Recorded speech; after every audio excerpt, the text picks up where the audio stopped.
मध्य प्रदेश के जबलपुर में 30 अप्रैल की शाम को जब बरगी डैम में नर्मदा नदी में एक क्रूज पानी के अंदर समा रहा था, तब कुछ लोग अपने संघर्ष के बूते पर जिंदगी की जंग जीतकर बाहर निकल आए। लेकिन उन्हें ये नहीं पता था कि नदी से बाहर आने के बाद वो सिस्टम का शिकार हो जाएंगे। जबलपुर के नोबल अस्पताल में इलाज कराने के लिए पहुंचे घायलों के साथ किस तरीके से अस्पताल का अमानवीय चेहरा निकलकर सामने आया, ये कहानी आपको हिलाकर रख देगी। मध्य प्रदेश के जबलपुर के बरगी डैम के घायलों को जब इलाज कराने के लिए तिहरा चौराहे पर बने नोबल अस्पताल में घायलों को ले जाया गया तो उनसे हजारों रुपए की मांग की गई। लेकिन अब इस पूरे मामले को लेकर एक्शन हुआ है। आखिर क्या है ये पूरा मामला और कैसे अब इस पूरे मामले को लेकर बवाल मचता हुआ नजर आ रहा है, इस खबर को जानिए। नमस्कार, मैं हूं अनुराग श्रीवास्तव और आप देख रहे हैं लोकमत हिंदी। जबलपुर के बरगी डैम में 30 अप्रैल की शाम को क्रूज के साथ कुछ जिंदगियां पानी के अंदर समा गईं, लेकिन कुछ जिंदगियां संघर्ष के साथ ही पानी से बाहर आ गईं। लेकिन उनका संघर्ष जमीन पर आने के बाद भी खत्म नहीं हुआ, क्योंकि घायल होने पर उन्हें निजी अस्पताल में भर्ती करा दिया गया और वहां पर टिटनेस और पेन किलर जैसे ट्रीटमेंट के साथ ही 4300 रुपए का बिल थमा दिया गया। हालात यहीं पर नहीं रुके, बल्कि अस्पताल प्रबंधन की मनमानी और अमानवीय चेहरा भी निकल कर सामने आया। जो लोग हादसे का शिकार हुए थे उनको इलाज देने के नाम पर मामूली सी ओपीडी की गई या फिर उनको इलाज दिया गया, उसके बदले 4300 रुपए का बिल उनको थमा दिया गया।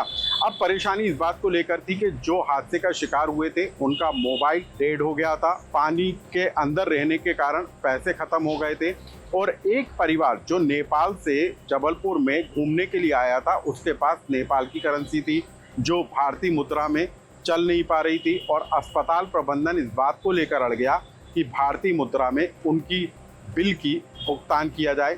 और ये सब कुछ दर्द जो है नेपाल की रहने वाली ने खुद मीडिया के सामने आके बताया। उसने बताया कि कुछ लोग उसको अस्पताल लेकर गए थे और वहाँ पर भर्ती करने के दौरान जो कुछ उनके साथ घटा वो सब कुछ हैरान करने वाला था।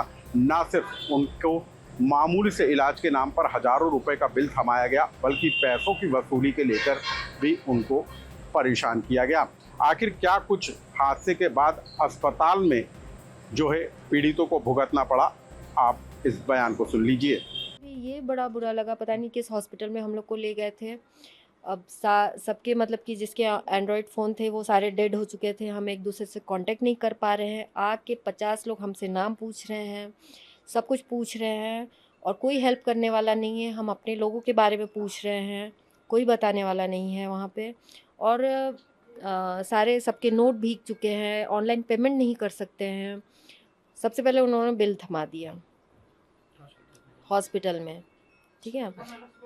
आप एड्रेस, फ़ोन नंबर ले सकते हैं, आराम से हम लोग पे कर सकते हैं ना, ऐसा भी नहीं है। इस तरह की घटनाएं होती हैं तो क्या यहाँ पे कोई भी हॉस्पिटल जो है कि कोई हेल्प नहीं करती है, कोई हेल्पलाइन नहीं होती, कोई सुविधा नहीं होती है क्या? एक टीटी इसको लगा होगा, एक टीटी पेन किलर मुझे लगा था, एक ड्रिप मुझे चढ़ा था, 1-2 टीटी इन लोगों को लगा होगा। उतने में 4700 का बिल उठता है। 3 लोगों के 1, 2 बेटा 3, ये 4 लोग थे हम लोग। बेटे को तो कुछ भी नहीं लगाया शायद।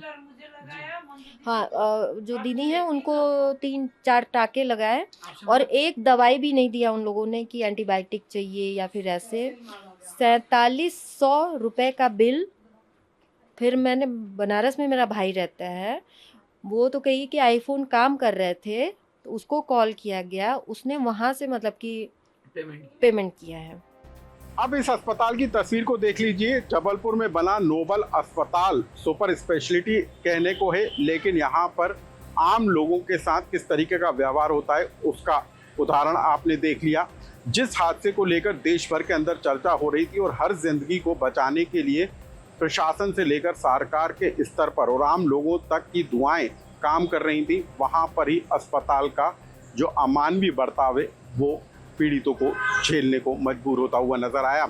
लेकिन अब हम आपको बता दें कि इस पूरे हादसे को लेकर मचे बवाल और इस पूरे घटनाक्रम को लेकर उठे सवालों के बाद जिला प्रशासन ने नोबल अस्पताल के खिलाफ कार्रवाई की है। 1 महीने के लिए नोबल अस्पताल का लाइसेंस सस्पेंड कर दिया गया है, यानी कि इस दौरान किसी भी मरीज को भर्ती नहीं किया जाएगा। अब हम आपको बता दें, जब जिला प्रशासन ने एक्शन लिया तो अस्पताल प्रबंधन ने पीड़िता को उसकी राशि वापस लौटा दी, लेकिन सवाल जस के तस रहे। अब इस पूरे मामले को लेकर जिला प्रशासन ने संबंधित विभाग और अस्पताल को नोटिस जारी कर जवाब भी मांगा है। लेकिन हम आपको बता दें कि इस पूरे घटनाक्रम ने मध्य प्रदेश के स्वास्थ्य सेवाओं को लेकर, साथ ही निजी क्षेत्र में दी जाने वाली सेवाओं को लेकर सवाल खड़े कर दिए हैं। सवाल इस बात को भी लेकर है कि जो हादसे के पीड़ित शिकार हुए थे उनको इलाज के लिए निजी अस्पताल में भर्ती क्यों कराया गया, और आखिर उनके इलाज के दौरान प्रशासन की कोई टीम या कोई व्यक्ति उनके साथ मौजूद क्यों न रहा। सवाल कई तरह के उठते हुए नजर आ रहे हैं। अब हम आपको बता दें कि एक सवाल इस पूरे हादसे को लेकर और उठता हुआ नजर आ रहा है। जिस क्रूज के पानी में डूबने को लेकर सवाल उठ रहे थे, जिसकी विश्वसनीयता और भरोसे को लेकर दावे किए जा रहे थे, उसको लेकर ना तो किसी पर्यटक का बीमा कराया जाता है और ना ही इस क्रूज को चलाने को लेकर किसी तरह की पर्यावरण मंजूरी ली गई थी। यानी कि हर स्तर पर जो है खामियां ही खामियां निकल कर सामने आ रही हैं, और जिस नेपाल से आई पर्यटक को लेकर अस्पताल का बर्ताव निकल कर आया, वो मध्य प्रदेश में स्वास्थ्य सेवाओं को शर्मसार करने वाला है। इस खबर से जुड़ा यदि आपका कोई सुझाव या कमेंट्स हो तो हमें कमेंट्स बॉक्स में लिखकर जरूर बताएं।